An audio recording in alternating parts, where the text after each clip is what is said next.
I'm truly grateful that so many people took the time to be with us today to really celebrate a remarkable life. It's hard to encapsulate a life like that of Judge Higginbotham in such a short period of time, even at a symposium, which we'll have more time here than I had on the floor. And I had another 15 minutes worth of material, and you'll get the full copy. But it's a great life, and it's a life that we need to learn more about, to talk about, and especially to talk to young people about across our state, the Commonwealth of Pennsylvania, but indeed across the country. When I think about Judge Higginbotham, I think of the words of the philosopher Santayana, who said, "Those who don't remember history are condemned to repeat it." And Leon Higginbotham was foremost about remembering history. It is so important. And if I may invite you to look at Leon Higginbotham through the eyes of his lifelong friend, Clifford Scott Green, Cliff would say, if he were here today, he would say, Leon is a scholar. He looks at history. And today, in this brief discussion, we're going to celebrate aspects of Leon's life and talk about what that means for the future. I'm going to begin by inviting Professor Ogletree to comment on Leon's legacy and what you think his most important legacy is. I know you have to leave a little early, so we're going to get your remarks in first. Judge Higginbotham was a very, very special person in my life. He was special before he knew it. That is, those of us who were in law school reading about law, we had two bad habits, Justice Souter. One is that we read, what did Judge Higginbotham say about this topic before it? And we also read the dissents of Thurgood Marshall before reading the majority opinion to decide what the case was really about. So I don't advise my students to do that, but that's a Higginbotham rule that I learned. He is a scholar, and his scholarship is powerful. And he made it clear to us decades ago that he had three things he wanted to do in life: to write a trilogy of books about race. The first was In the Matter of Color, that came out when I was finishing law school. The second was Shades of Freedom, that came out when I was a law professor. And the third was never finished. But that was Judge Higginbotham's purpose. He said, I'm not going to write a third book because the story's not finished. And I'm not going to tell the story. Your work will tell that story. All of you have an obligation in one respect or another to tell the story, not Leon Higginbotham's story, but the story of race from the beginning to now. Leon was then yet a great man. You don't get to be a great man by getting a federal judgeship.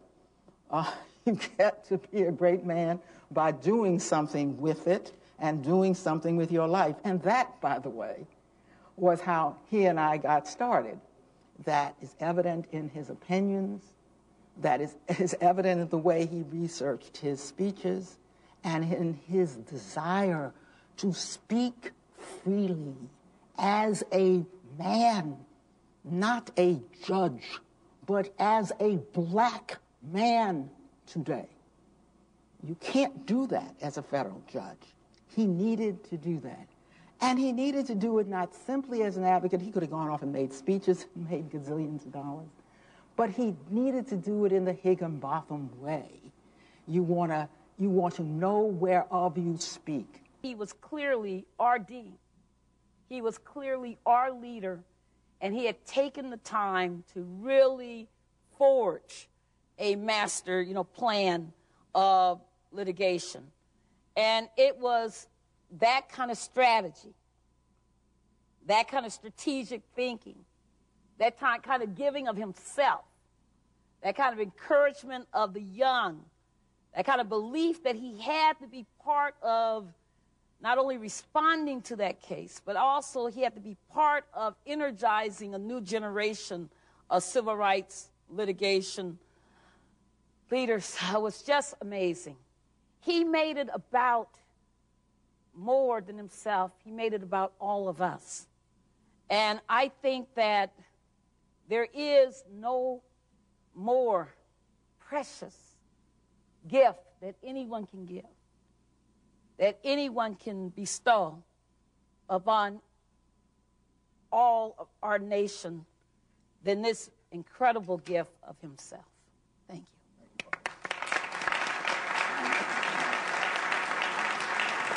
But I hold one trump card, and that is I knew Leon before any of you people on the panel, and probably before most of the people in the audience. I remember Leon rising in his resonant, powerful baritone voice, telling about his recent 3 heart surgeries and what Yale Law School meant to him, and we met the goal. The next day, I drove Leon to the train station. Evelyn, you were with him, and he insisted on carrying his own bag to the train, and as I saw him hobble along, I said, it's probably likely I won't see Leon again. Now, what does all this have to do with a lasting legacy? Here's a towering intellect.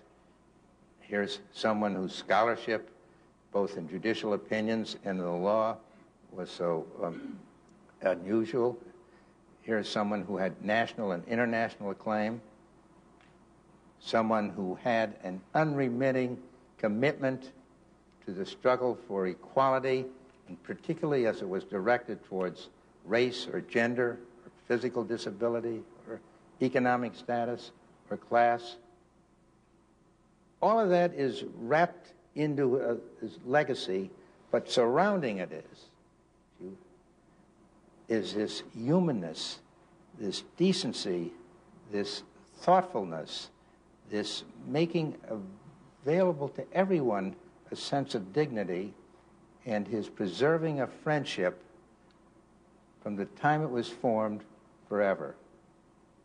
I say that's the lasting legacy of Leon Higginbotham.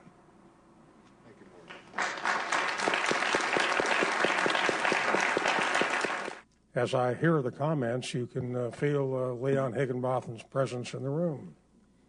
One of the things that I best remember about him was his gargantuan laugh. He was always in a good mood, and he had a monster laugh. I know that when I go back to work tomorrow, I think I'm going to approach life in Philadelphia just a little bit differently as a result of hearing this. So I want to thank you, Senator Casey, again, for giving us the opportunity to share and celebrate the life of Leon Higginbotham. Thank you. I can think of three instances of inspiration that he shared with me and with some of you, so I'll give them to you. One was when Leon went to Antioch.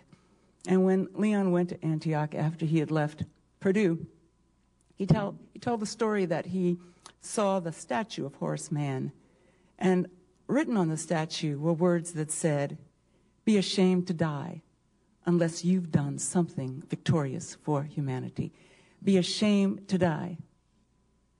In other words, be ashamed to die if you have done nothing victorious for humanity. And he spent his life trying to do something victorious, especially through the courts. He believed that justice was a victory for humanity, not just for his group, not just for America, but for everyone. This, of course, was his, I think, what captured Leon more than anything else. I remember going to an award for Leon at Morehouse College. And in this award, the students come up and introduce the speaker. And they don't introduce the speaker by saying, the next awardee is Leon Higginbotham, or the next awardee is another great person. What they do is identify something about that person, and you are supposed to know instantly who that person is. And this is what he said. And I hope I can do this without crying. There is a dream in the land with its back against the wall. By muddled names and strange, sometimes this dream is called. There are those who claim this dream for theirs alone, a sin for which we know they all must atone. Unless shared in common, like sunlight and like air, The dream will die for lack of substance anywhere. The dream knows no frontier or tongue. The dream no class or race. The dream cannot be kept secure in any one locked place. This dream, today embattled with its back against the wall, to save the dream for one, it must be saved for all. Do you remember this? This was always Leon's this was always the ending of his speeches. And this was the poem of Langston Hughes, Dream of Freedom. That inspired Leon today. It should inspire us. It should inspire us for the future. We should look ahead and dream of freedom. Thank you. Thank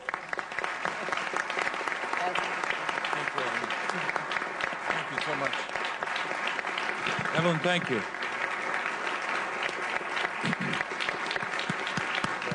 We're so grateful that so many people traveled significant distances to be with us today. Our panelists, I should say, and all of those in the audience.